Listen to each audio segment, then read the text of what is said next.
and welcome to Alzheimer Speaks Radio. I'm your host, Lori LeBay, and I'm so excited that you're joining us today. We are going to have a fascinating conversation as usual as we learn from people all around the world at all ages and stages of life. Stay tuned as we shift our dementia care from crisis to comfort. Here we go. What you think about, you will bring about the mental change. We will.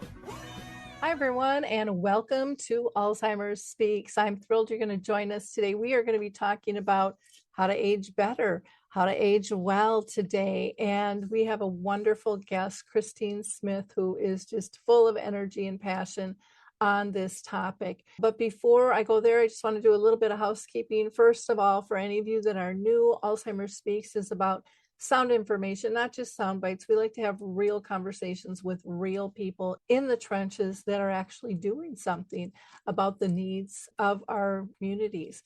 And so, again, today will be a great conversation, but I'm sure that you will find plenty of other episodes you'll find of interest as well. So please like, click, or share.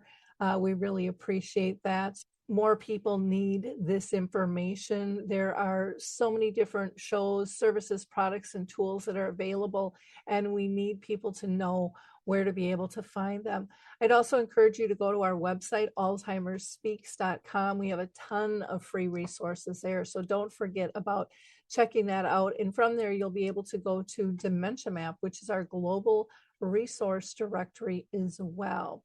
So let's not wait. Let's go ahead and pull Christine in. So Christine, I'm so excited to have you join us today. You are just this bubble of passion and joy, and it's always fun to talk with you. So why don't you introduce yourself to our audience? You're going to be able to do a much better job than I am. Wonderful. I feel like I should be introducing you because usually I'm on the other side. So I would have to say I'm Christine A. Smith, and I was frightened just a few days before coming on here because I was going to switch roles. And I know perfectly well that at 63, this is good for me. This is great to have the opportunity to not be the person who's drawing out the stories and the reasons why and what's going to go better because of something that you've innovated. So I call myself the aging enthusiast because it does cause people to stop and ask or think, that can't be right. But I spent a lot of time for several years with people who were 40 or 50 years better than I, better at living. I just soaked it in. I had such a wonderful experience because I was hired to come into their private homes and be there as an assistant in whatever capacity was needed. Usually it was physical, like somebody cared so much about this person, they wanted them to be safe and have good nutrition and have a friendly conversation before they would come back to them. So at one point, I went into homes where the person I spent the most time with, in each of those homes, there were 3 of them where my best friend was 96 years old. And I thought, this is the most rich experience. If only other people could have this experience before they were the ones who were either concerned because of diagnoses or changes in behavior or not wanting their loved one to experience more pain or be unsafe, or before they themselves were going, well, here I am, awake again, another day, and I am 96 years old. Who would have thought? I didn't want those experiences that I had to completely melt away after my time with them was done. So I started writing little notes that I stuffed into a quilted purple bag that I still have right here under the desk. Just little notes of what I learned from my 96-year-olds, my 74-year-olds. I think that's about as young as I went. And of course, several over 100 and everything in between. So I started sticking away these notes, not really knowing what I was going to do with it, and started formulating some ideas to cause, probably I would call my generation. I was in my 50s. I'm 63 now. I was in my 50s.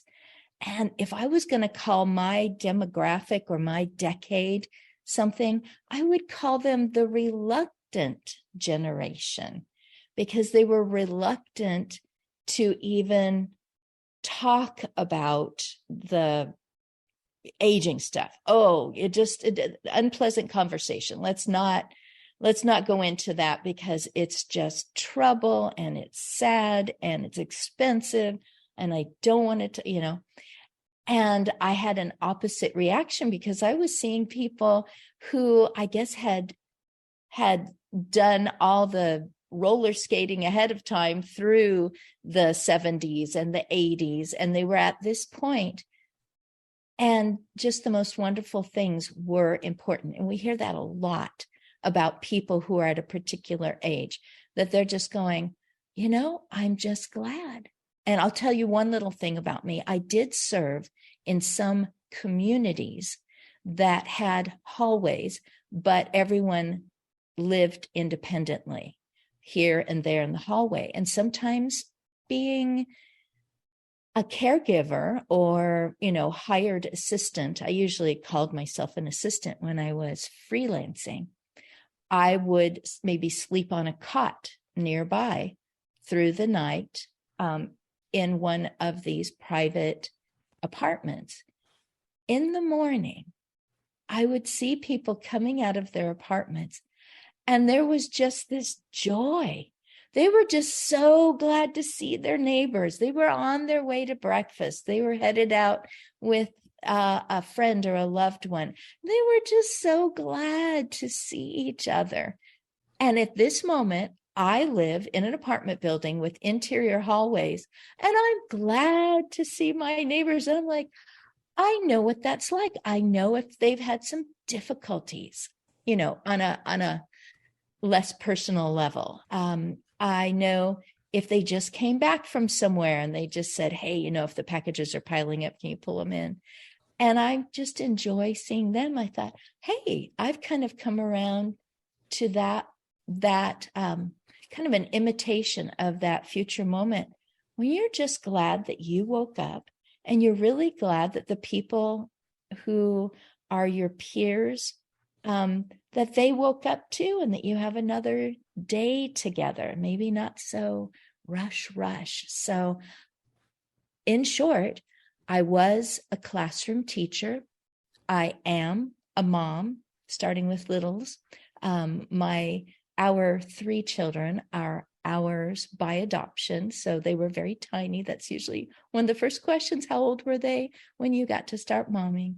I was talked into becoming a hired caregiver, and at a certain point, I needed to take care of my own family, and all those pieces of paper were still in my little purple quilted bag.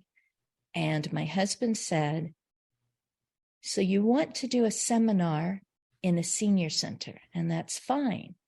But what you have discovered, what you don't want to disappear and die away with the end of your hired caregiving experiences, it could go a lot farther if you would just try anything technological, social meeting, just a little bit, and I didn't. I was texting on my phone because I had teenage and adult kids, and I was using the computer because, Emails are a helpful way to get a big chunk of information. I didn't want any of the rest of that. What I didn't realize is that I could have an interaction with someone who needs to be able, recently, there was an interaction with a person who has innovated something that people really need, who are impacted by challenges that are age related. It isn't always about getting old, but definitely age related impacts that are life changing and life reducing. And we talked for 2 hours. I should say, for once, I listened for about 90 minutes. This person just needed to pour out their story, how they felt, their path to this point, what they've been through financially to get their product into a stream where people are going, I need that. I want that. Why didn't you invent it years ago? And I was like, this is what I am to do. I am to be there for people who say, I have this, but I don't know how to get it over here. I have an invention. I have a source of support for people who are smacked around by caregiving responsibilities. I have a book that touches people's hearts and makes life better, and it's age related. What can I do? And I get to tell them, hey, there's so-and-so over here. You should be connected with them. Why don't you come on to my show and just talk about it and talk them into doing what I was so reluctant to do, and that was to get on to social media, etc. So in short, I'm a talkative person, and I think what I'm doing is important. The end. Okay, great. Thank you. Well, I have a lot of questions for you, but the first one I always ask all my guests is, have you been personally touched by dementia in your own family or circle of friends? Yes. Even at 63, I have not experienced a friend being diagnosed with dementia, but other conditions that impact the ability to negotiate life on the terms that they used to all those other years before. Within the family, I was much younger as a grandchild, even as an adult grandchild, and I was very much less experienced when several grandparents on my side and those on my husband's side, all of the situations seemed to touch one or the other. Delusional, knowing who you are, but wondering why you didn't bring something that you've never owned, that has not ever been in the reality of our relationships. Why didn't you bring that? Where's the limousine? I want to go for that limousine ride. And the one where we as the grandkids received the phone call from a neighbor or friend who said, your loved one is in my bed right now. They are frightened. They are saying things that don't make sense. And I was too inexperienced to recognize it at that age, that there was the beginnings of those hallucinations or the alternate reality that is frightening for us because maybe they think they have abilities or they have safety that they physically do not. So I would say 3 grandparents for sure, where we were on the scene and watching things unfold. And all I can say is it was scary and I wanted to get away from it and I wanted it to stop. Which is pretty much everyone's feeling. You know, you're in that denial and you don't like seeing those changes and that discomfort. Let's talk about the families and individuals that you served when you were assisting them. What were some of the common threads that you heard from both the person you're caring for and their loved ones who may have hired you? Oftentimes, the loved ones were younger, but not all the time. I would hear from home to home one of two things. I don't know what I'm going to do if I need this in the future. I don't have a plan, and I'm not sure that anyone around me would want to see about my business and would invest themselves into knowing this is the best for them, or now things have changed again. Let's try something new. So just that lost, that I'm on the edge, I'm coming towards the edge of a cliff sound in the voice. I wished I did have a plan. Mostly, I've just been making sure that the person I love is okay. I would hear the other. And it's, not a cliff. I mean, it's like a meadow with flowers. And we have already talked about this. I have contacted, not just gotten my financial affairs in order, but I've been really open with people who express care about me right now when I am not needing someone else to make really good decisions with me or for me. And we've come up with this plan, and they are willing to do this, and they don't like everything that I'm saying about how I think things should be, but they are agreeing that that is my choice. And, and it's just like sunshine and skipping through the meadow, as opposed to someone who's digging in their heels, hoping that they don't get closer and closer to that cliff anytime soon, but not knowing, how do I even start these conversations? Because nobody wants to talk about when you are older and are not willing to, are not able to see the reality of your own condition. And I'm like, the difference here is not that these people think that the meadow people are thinking, well, it'll never happen to me. They are relieved because they've made a plan. They've started to talk about it. It didn't hurt. They're still all in good shape. It was uncomfortable. There was, like filling out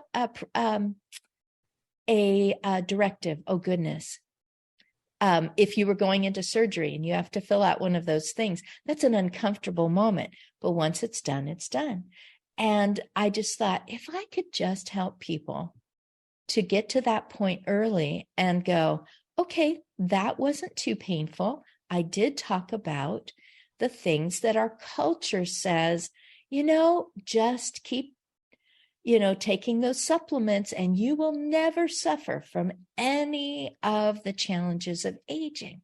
Not true, because even if you are healthy and you're keeping your mental faculties and you're able to motivate yourself to places that you desire, that give you an uplift, there's going to be someone near you that's in your peer group that is going through struggles, and your care for them is going to usurp any of that. Oh, I don't want to see anybody going through anything. I'm just in this alone, because alone just really isn't going to work.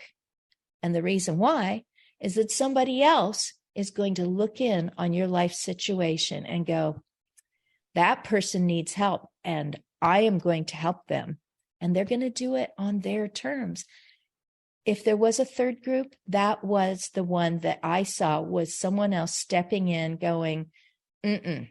We're not going to have this level of physical disarray, of not having anything but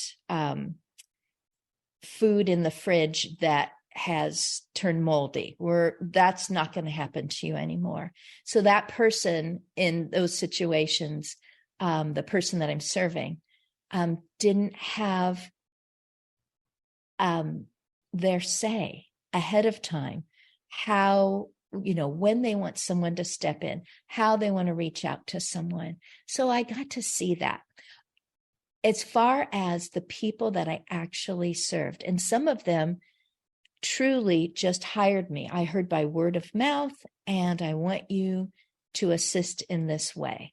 And some of those people already did what I would want to encourage others to do. They already would say to me, literally, Christine, if you see something, hear something, sense anything that seems awry, I want you to tell me.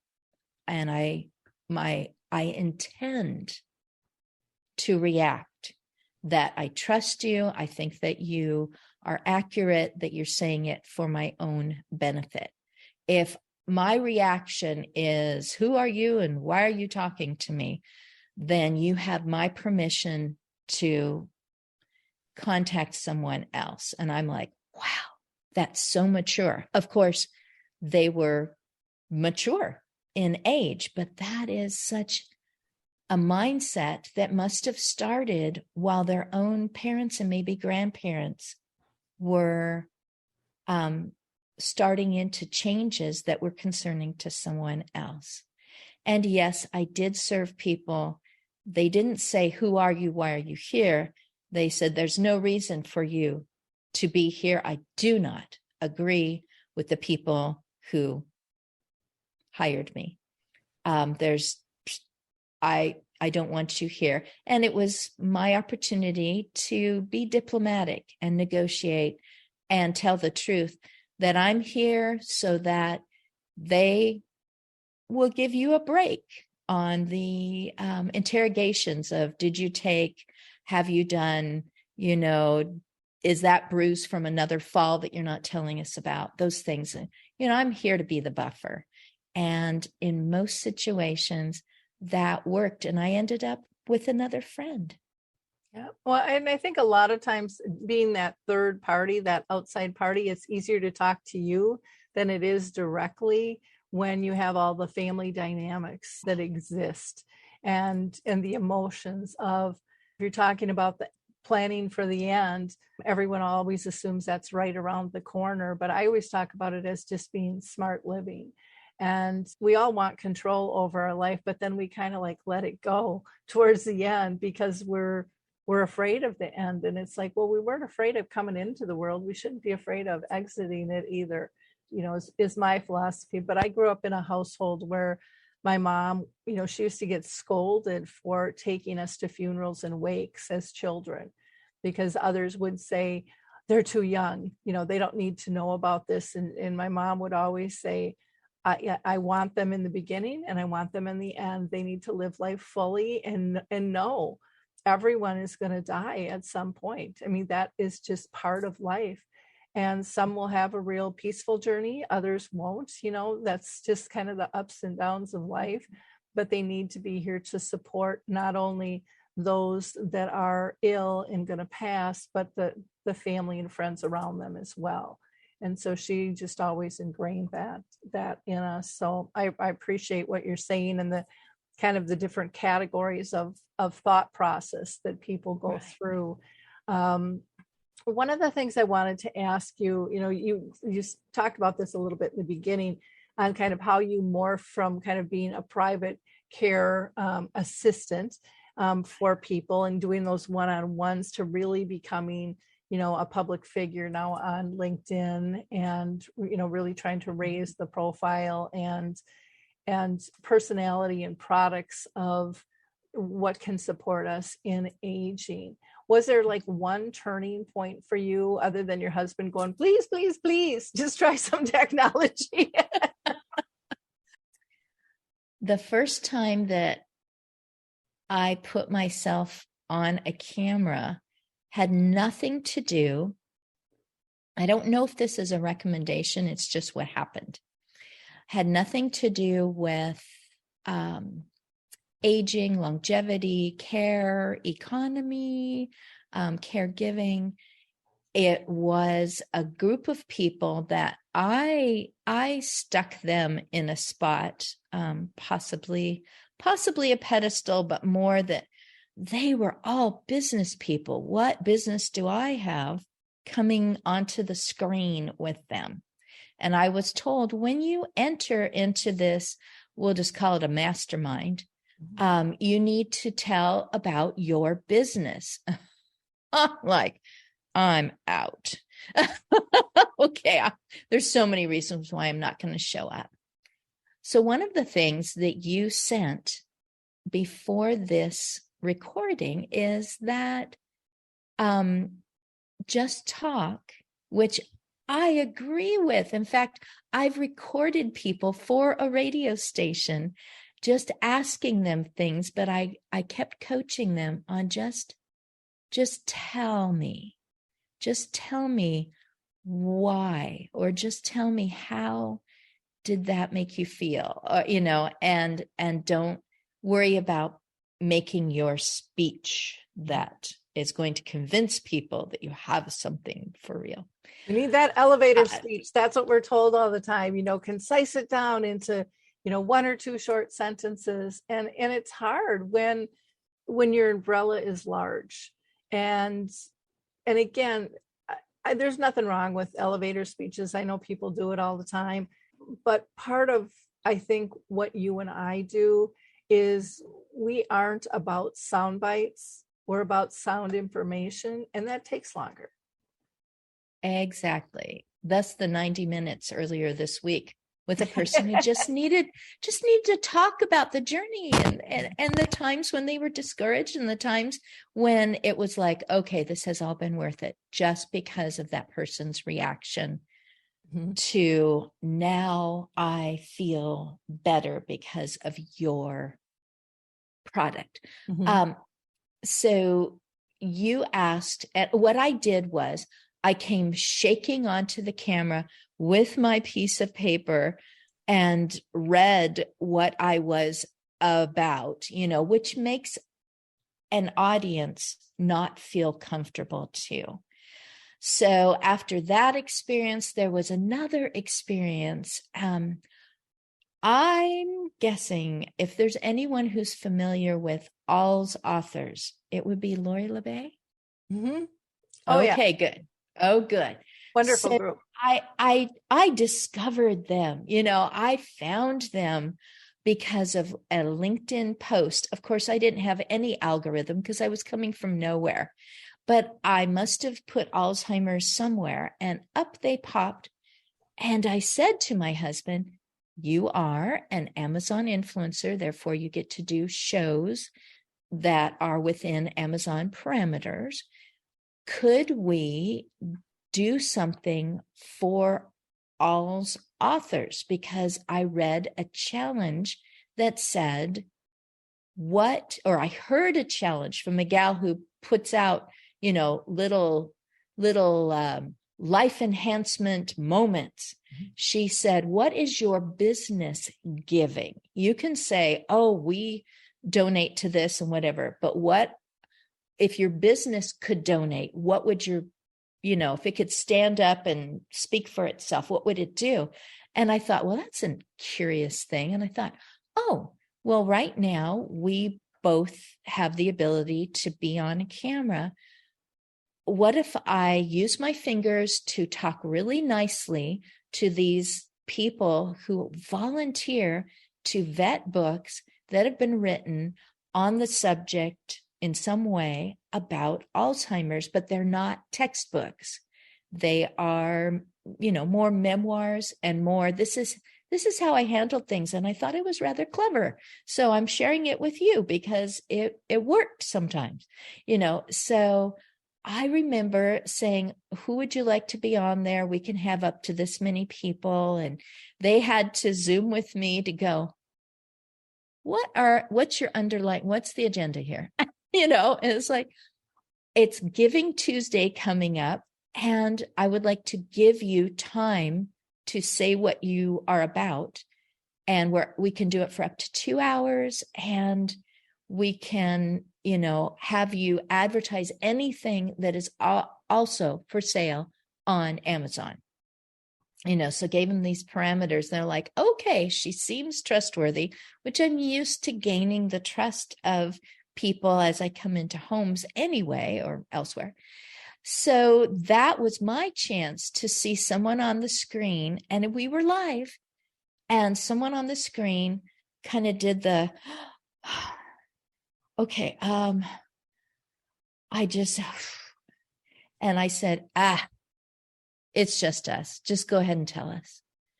And I saw the relaxation, and this is my book. This is why I wrote it. And one of my favorite parts in here, and one of my clients, grandkids, spouses, people that I meet with that are looking for help. One of my favorite parts is this, and read it. And I was like, that was totally worth it to get that person to the point that I had to come to. So then we went through a bunch of recordings that we have tucked away, where I talked about these aspects of aging. So this is just me privately talking about it, like going through my notes, and then going, okay, this is what I'm about. And I kind of, talk like a teacher. And so, but I was bringing in these little stories and everything about general common aspects of aging, not cancer, but multiple diagnoses that just seem to be hitting you like waves. Not a colostomy bag, but something I called the Great Incontinental Divide.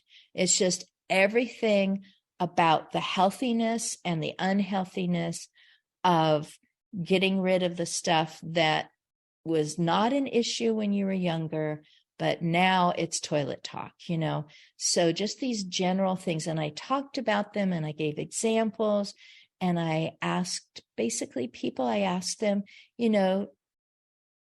this might be something that you feel like is not an issue with you because you had a loved one who got hit with a lot of that, whatever the aspect is, and you walked with them through it. And maybe the aspect is multiple funerals and deaths, and how after a while it just feels like you don't even want to hear that somebody is suffering because you're afraid they're going to die too, that sort of a thing. But, no, I've walked through that with so I don't think it's really going to be an issue with me. I think I've got good, a good plan for myself.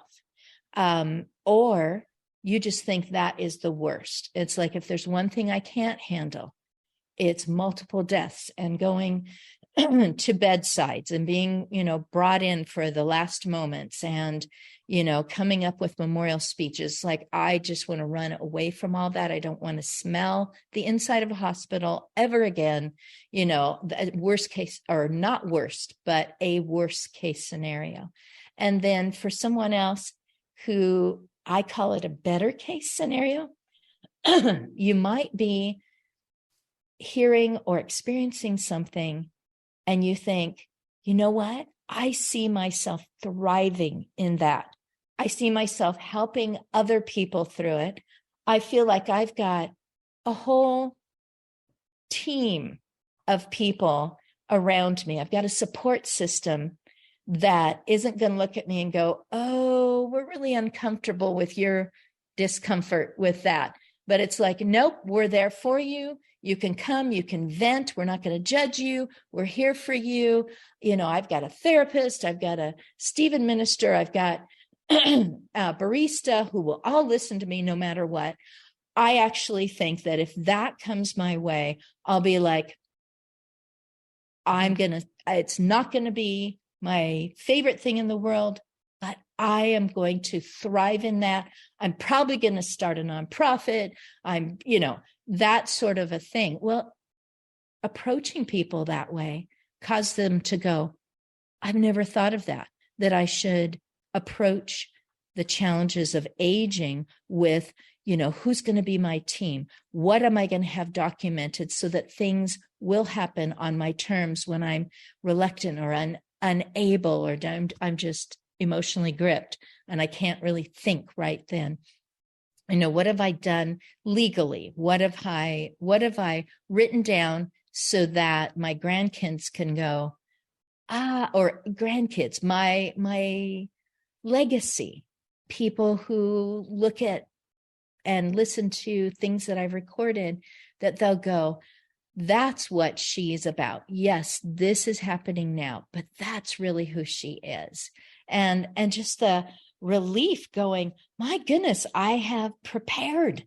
So I call myself the aging enthusiast because I'm enthusiastic about pre-planning and preparing and giving, practicing what it would be like to hit that challenge. So back to the Great Incontinental Divide, I practiced by going into a store, putting a package of undergarments under each arm. And I literally stood in line and looking at people and I said, oh, you've got, it looks like, you've got a crying baby or whatever. You can go ahead of me. And I thought, everyone who looks at me is going to think, oh my goodness, she needs 2 of these packages. What's going on with her? And I got myself to get over the embarrassment of purchasing or being seen as the person who has lost control or has a special need or something like that. And I thought, here I am again. I always touch all over myself. Like, do I still have all my parts? Am I okay? Am I okay?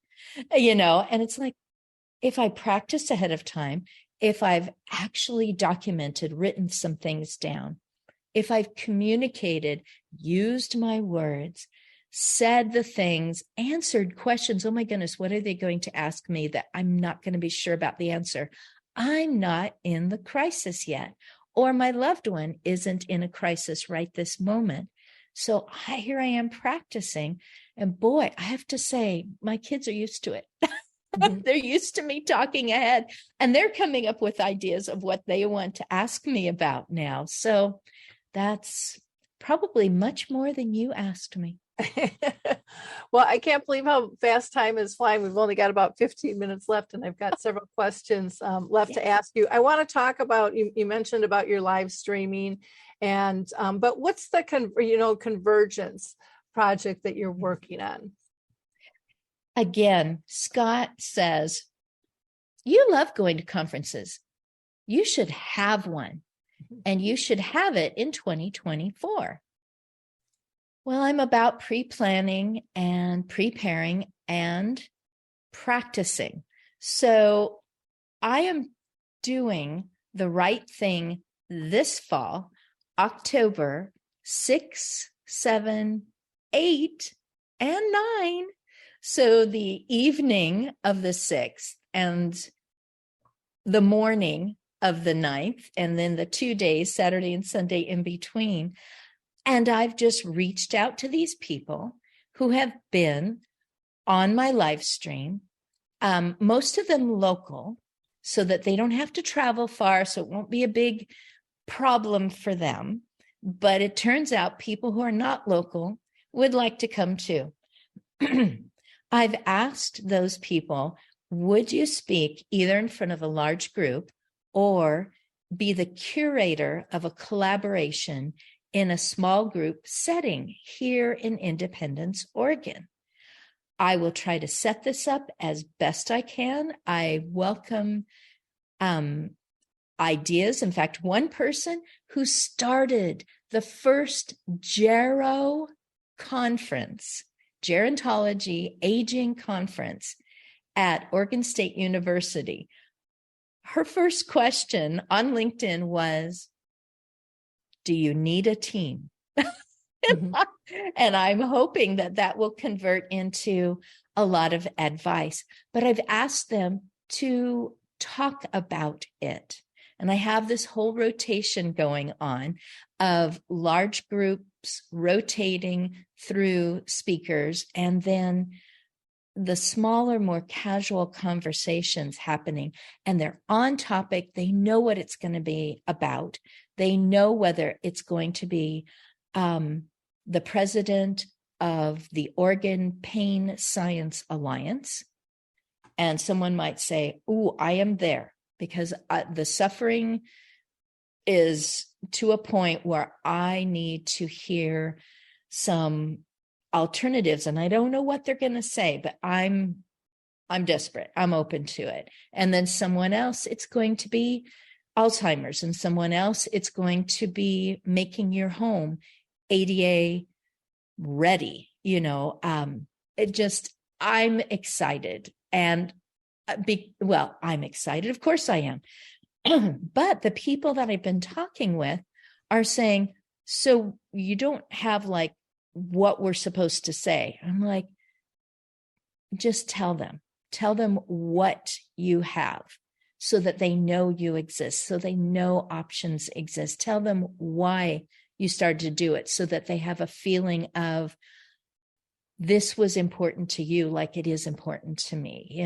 Just be yourself. And I'm doing it in really small bunches, just 20 to 25 minutes, and give that same presentation another time and a third time, and then you're done. And then you, as a speaker, you get to go to the other sessions the other days. You get to go to the afternoon casual collabs and the curated collaborations and all these little quaint spots around our historic downtown.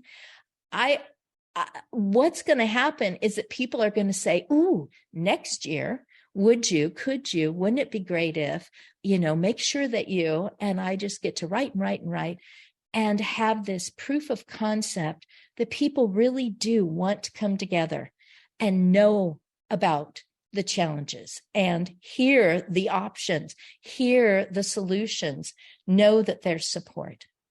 Okay, wonderful. Now, you are also thinking about publishing a book. Is that correct? I've published 2, and that means they are on Kindle. One is called The Act of Aging, and it is on my website, Aging Better Network, agingbetterNetwork.com. And both of those, you can see where to go to get to them. So the one is The Act of Aging. Kind of sounds like the art of aging. And I'm just telling people to take action upon it, to prepare through what you write, what you say, and what you practice for your own future, instead of avoiding it and saying, well, deal with it when things get bad. The other one is Caregriever Kit. And it is a big suggestion of literally putting together that, box, bag, container of some sort of physical objects that you go to in especially anticipatory grief.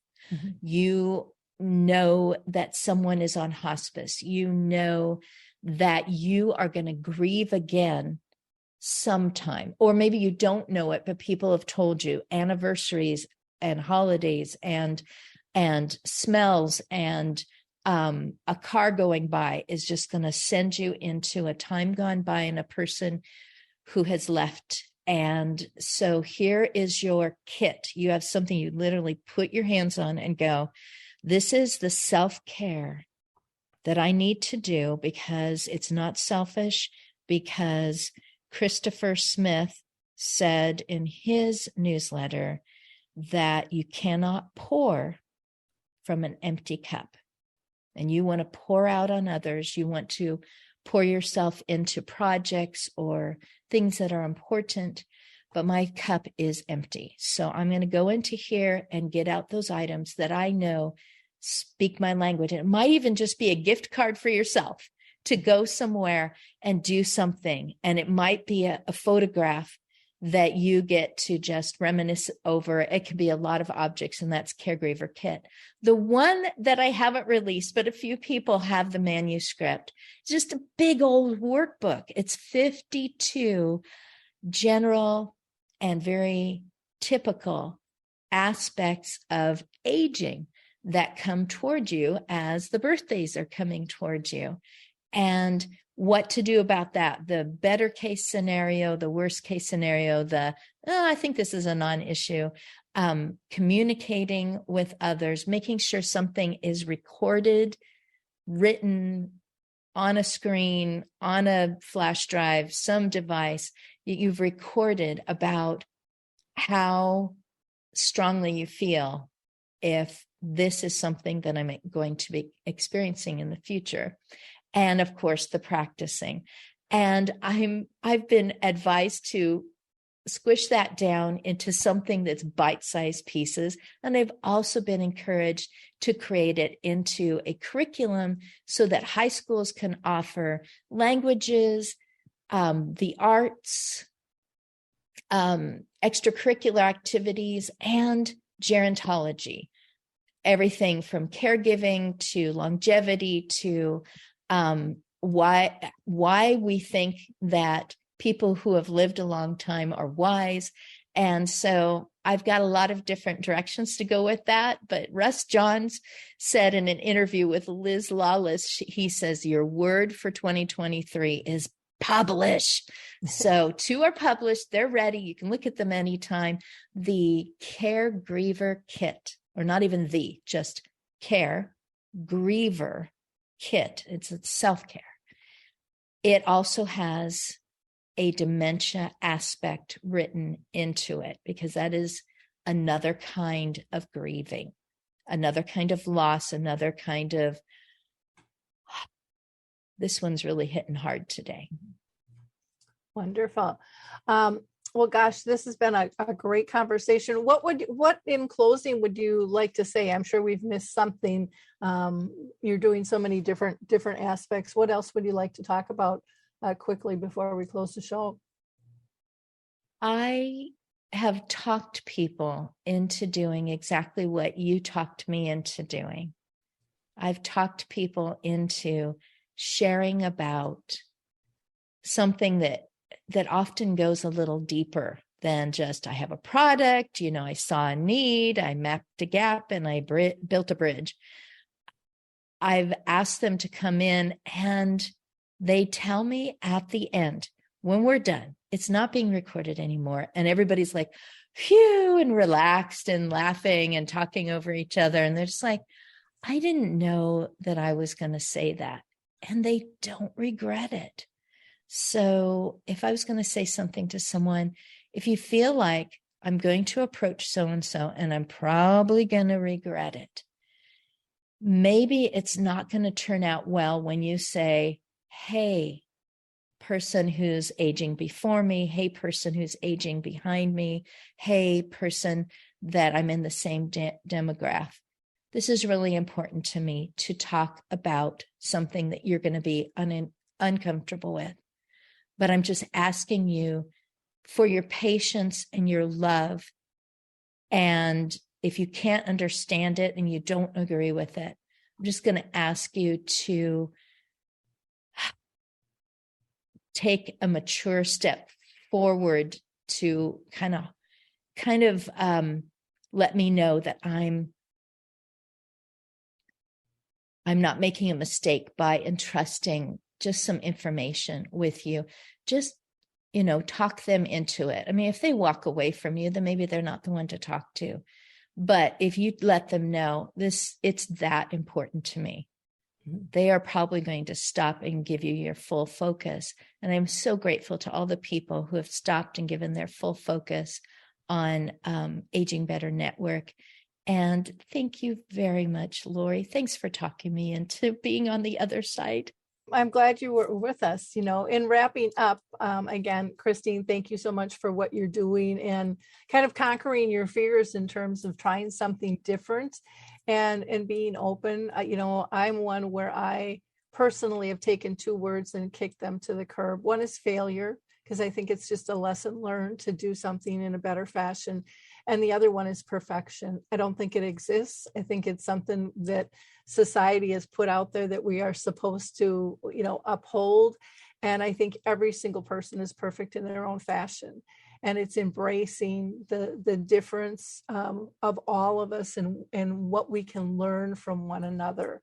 And being able to get people to open up and feel comfortable in their own skin instead of having that fear of releasing their innermost thoughts and passions of what they think is important, to me, is critical in terms of living a good, healthy life. It's going to reduce your stress on many, many levels, and learning that you have more to offer than maybe what your inner critic's been telling you.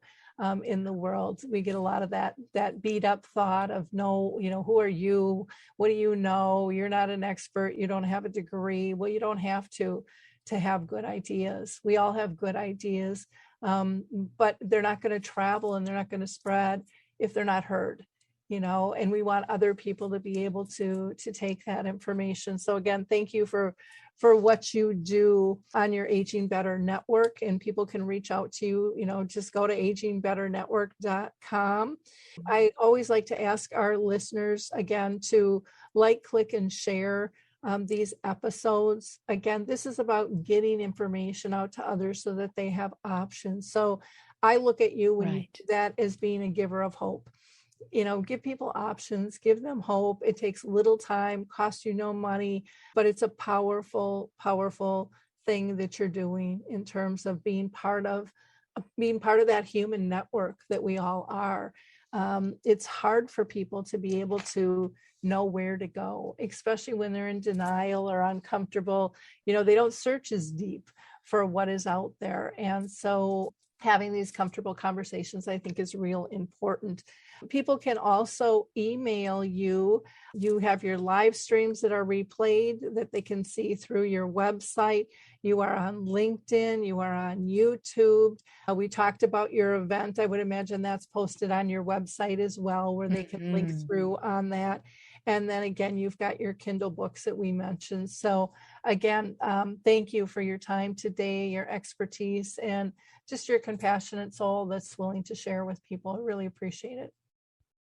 It was a great hour. I'm grateful to you.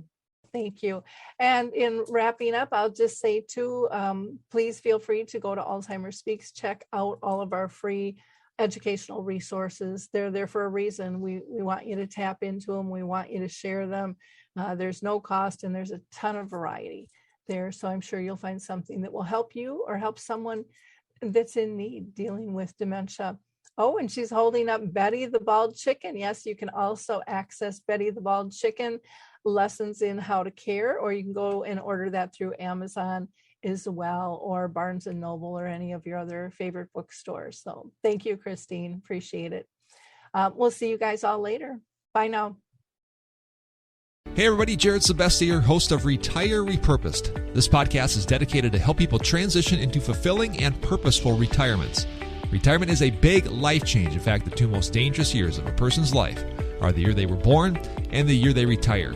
Few people can just flip the switch from working a career 30 or 40 plus years, retiring on Friday, without methodical steps to living what we call a repurposed retirement. To listen now, search Retire Repurposed on your favorite podcast platform, Senior Resource, or Life Audio.